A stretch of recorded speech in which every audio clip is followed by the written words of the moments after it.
नमस्कार किसान भाइयों, सयाजी सीड्स की कहानी कीट रोग की सीरीज में आपका स्वागत है। आज की वीडियो का विषय है मूंगफली के 3 मुख्य रोग और उसका प्रबंधन। मूंगफली एक प्रमुख तेल की फसल है और उसमें बुआई से लेकर फली बनने तक कई प्रकार की बीमारियां आती हैं, जिससे उत्पादन में भारी गिरावट आती है। तो आइए बात करते हैं मूंगफली को सबसे ज्यादा नुकसान पहुँचाने वाली बीमारियों, काली फफूंदी रोग, पत्तियों का भूरा व काला धब्बा रोग और तना सड़न रोग एवं उसके प्रबंधन के बारे में।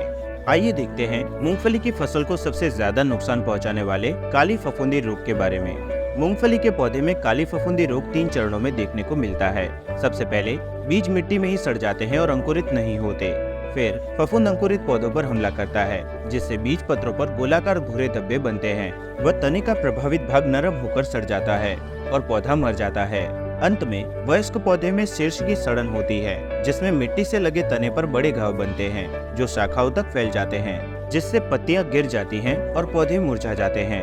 अगर आपकी भी फसल में यह लक्षण दिखाई देते हैं तो आगे बताए जाने वाले उपचार तुरंत शुरू करके अपनी फसल को बचाएं। खेत में से रोग प्रभावित पौधे और खरपतवार को नष्ट करें। खेत में पानी की कमी न होने दें और नियमित रूप से सिंचाई करें।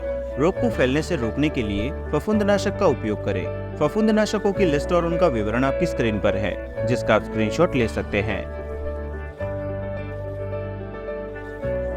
साथ ही फसल को रोगों से बचाने के लिए आप हमारी रोंगो ऐप पर रोग निवारक जानकारी देख सकते हैं। चलिए जानते हैं मूंगफली की फसल को दूसरे सबसे ज्यादा नुकसान करने वाले रोग, पत्तियों का भूरा व काला धब्बा रोग के बारे में। मूंगफली के इस रोग में पत्तियों पर 2 प्रकार के धब्बे दिखने को मिलते हैं।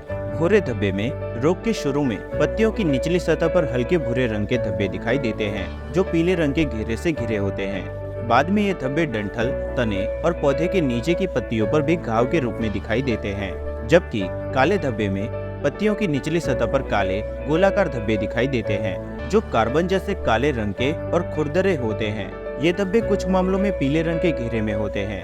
गंभीर मामलों में पत्तियां जल्दी गिर जाती हैं। अगर आपकी भी फसल में यह लक्षण दिखाई देते हैं तो आगे बताए जाने वाले उपचार तुरंत शुरू करके अपनी फसल को बचाएं। खेत में से रोग प्रभावित पौधे और खरपतवार को नष्ट करें। खेत में नाइट्रोजन को 3 से 4 भाग में दें। रोग को फैलने से रोकने के लिए फफूंदनाशक का उपयोग करें। फफूंदनाशकों की लिस्ट और उनका विवरण आपकी स्क्रीन पर है, जिसका आप स्क्रीनशॉट ले सकते हैं। अब जानते हैं मूंगफली की फसल को तीसरे सबसे ज्यादा नुकसान करने वाले तना सड़न रोग के बारे में। मूंगफली के तना सड़न रोग में फफूंद तने के चारों ओर एक सफेद चटाई बनाकर तने को संक्रमित करता है। यह रोग जड़, पत्ती और फली सहित पौधे के किसी भी हिस्से पर हमला कर सकता है। भारी मिट्टी में यह फफूंद मिट्टी की सतह के पास के पौधों को नुकसान पहुंचाता है, लेकिन हल्की मिट्टी में यह फली तक जा सकता है, जिससे फली और दाने को गंभीर नुकसान होता है। संक्रमित फली अंदर और बाहर से सफेद फफूंद से ढक जाती है। प्रभावित शाखाओं के सूखने या सिकुड़ने से पौधे की मृत्यु हो जाती है।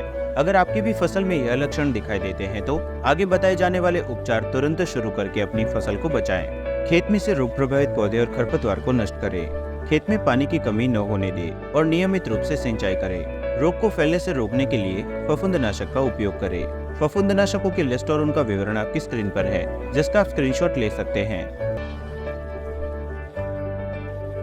फसल संबंधी जानकारी और कीट रोग सलाह के लिए सयाजी सीड्स के YouTube चैनल को सब्सक्राइब करना और प्ले स्टोर से रोंगो ऐप डाउनलोड करना ना भूलें।